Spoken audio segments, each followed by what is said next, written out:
Hello, everyone, and welcome to Grateful Gratitude. I'm Kris Gross, Freedom Nation Productions. Just talk over each other. That's right. I'm LoLo with Grateful Gratitude. And Frito has brought the topic today.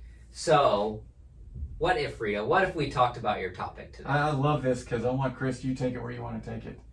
I'll take it where I want to take it. We'll see who wins. Okay. So, Frito came up and he had this idea of what if. We think about what if. And he got the idea. He said, I saw some commercial of Some what if. commercial for some movie. Yeah, and I said, oh, this is perfect for Frito because he hates superheroes. He hates the comic book movies. And it's for a TV show where they're like, what if things happened differently in the superhero world? Like, Black Panther wasn't Black Panther. He was another superhero. Or what if it wasn't Peter Parker who got bit by the radioactive spider? It was somebody else. And so they're making the show off of how things would have happened differently. So, Frito, where did you take what if? Because I thought it was so funny because that's never how you would have taken I took it because I'm not into, you're right, I'm definitely not into that comic book stuff. Yeah. But the way I took it, not about the commercial, I just took the term what if. Yeah. And I think a lot of people spend way too much time what ifing. What if the coach put me in the game in the 8th grade? What if I decided to play golf instead of football? What if I'd spent more time studying? What if I decided to get the law degree rather than the economics degree? How would my life be different now? And I think I'm on the other extreme. I probably don't spend anywhere near enough time thinking about what if, because that decision's already been made. I'm just moving forward. And I'm not regretting anything. I have no regrets for the most part. If I did have things to go back and do over again, I think everyone has things that they would do over again, but not the life-changing what ifs. I mean, I would have saved more money. Like the movie lines that, that show like A Wonderful Life. Yeah. Not like that. No, not like that. I would have listened to older people more. I would have taken older people's advice a little bit stronger.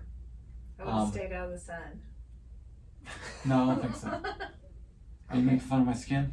No, I'm just saying that with cancer. I don't know. But I think that a lot of people, we talked about anchors in a previous episode. I think anchors can be negative also. And I think a lot of people are anchored in a negative way by thinking what could have been rather than what is and what's going to be. So that's where I took the what if.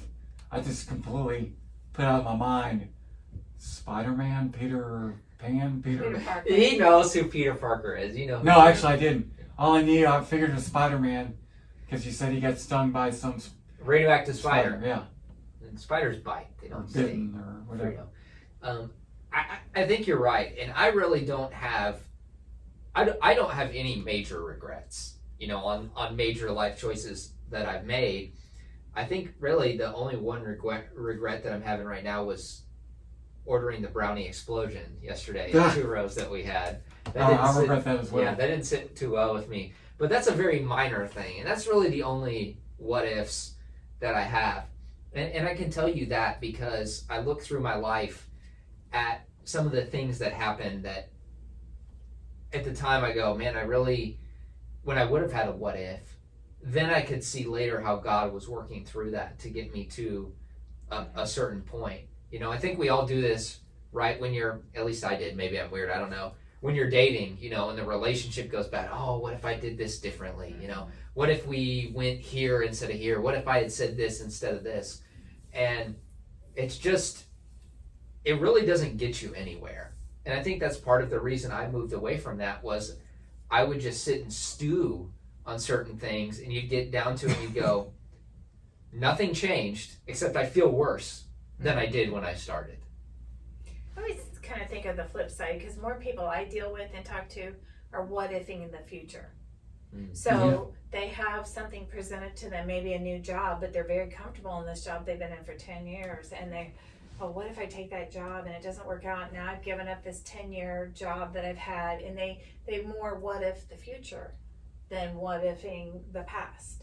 So, I think it can go either way. Mm-hmm. And you know what? We had, it can go either way. We had a couple dentists in here to do a podcast last week, maybe 2 weeks ago. And Kris, I don't know if you know this, but talking to one of them, he had a family member that died of pneumonia, and way too young, like a kid age, like in their 20s. And he was asking me about my situation, and he said, knowing what you know now, would you have gone to the doctor earlier? Because I developed double pneumonia in May, and didn't go to the doctor until August. You went before they pulled the coffin out. That's before they pulled the coffin out. That's how long you waited, just so people understand. And he said, knowing what you know now, and I don't think I gave him this answer because a guy that lost a close family member doesn't want to hear this, but my initial thought was, no, I wouldn't. And then I just thinking to myself, thought, you know what, that's a decision I made. Nothing I can do about it. It worked out the way it was supposed to work out. Still kind of grappling with that on what ultimately is supposed to come out of this. But I just don't look back like that. And maybe I should. Now, I will say this, I think everyone does this, is that like you get into a car wreck and you think, what if I left 2 minutes after or 2 minutes before? I wouldn't be in that situation. Or the people that the real tragic ones are the plane that crashes and you're supposed to be on it, but for some reason traffic kept you from getting on that plane on 9/11. You know, I think about that too, because how many times have we kind of been on autopilot driving, and it's a route that we take every other day, or we're very familiar, but for some reason we go out of the way that day. We don't take it, and I'm like, where am I going? What am I doing? You know, and I truly believe that's God and his angels saying, I'm protecting you. But I know a man, and you may know, you've been in Dallas all your life, right? Oh yeah. So there was, I think it was in the 80s, Plane crash in Florida? a plane crash where there was wind shear. Yes. And there was only one survivor, or two survivors. Yes. I met one of those survivors, and everybody on the plane died except these two people that were sitting in the very back spot. I guess the wind shear and took the tail up. And you know, I just kind of looked at him. I felt like an idiot, but I'm just kind of looking at him like, you know, how did that happen? You know, I mean, everybody, you know, and that was a long time before I understood my relationship with God and how, you know, the blessings that we receive. But yeah, I think, and I guess he probably for many years wondered, why did I survive, you know? Yeah. And that's, I kind of look at it this way, is whenever I'm leave the house 5 minutes later than I wanted to, and I'm mad on the way, it's 5 minutes, why didn't I wake up 5 minutes earlier, or I could have been out. And then what I always go to is, I have no idea that if I would have left 5 minutes ago, I could have died here in an accident, or somebody could have ran into me here. And so I kind of look at it in an opposite way, and I say, that 5 minutes that I was late, or I spent an extra 2 minutes talking to Frito before I left the studio, who knows if that ended up saving my life when I was there on the road. And I think that's something that can be unique to Christ followers, because I only say that because I know that maybe that was God's plan for me, was to leave 2 minutes late, because he could have been saving me from something else, where the other person is fuming all the way home about leaving 2 minutes late. After a couple minutes, I go, you know what, I'm going to be okay with it, because I don't know how this 2 minutes could have impacted my life. You know the weird thing about that? The weird thing, and especially like the plane crash, I just looked it up, by the way, and we're both right. It was a Delta flight in 1985, 86 that a wind shear got it. There were actually more survivors, so 130 plus fatalities and like 26 survivors. Wow. And one of the things that happens, because I've survived a major car wreck also, and you almost feel guilty. You almost feel like a lot of other people would be dead right now, but there's also some guilt there, thinking, wow, a lot of other people will be dead. Yeah. Why was I chosen to survive? And what does that mean? And am I living my life the way I should be living my life? Because for some reason, I'm still here and I shouldn't be. Yeah. You know, there's two different times. We talked about it on a podcast one time. I was on the frontage road on 121, and there were no cars around me. And I was just driving, I think it's 60 on the frontage roads, I don't know, 50, 60, whatever. And I was just going, and all of a sudden there was a car dead stopped in front of me. And all of a sudden, it was like Jesus take the wheel. I mean, it was like all of a sudden I went around, couldn't even look to see if there was another car coming, and went around and it was fine. And, you know, there's just times like that I wonder if God just says, don't forget I'm here. Yeah. I'm your protector, and I don't ever feel guilty because I don't understand his plan, but I do. I mean,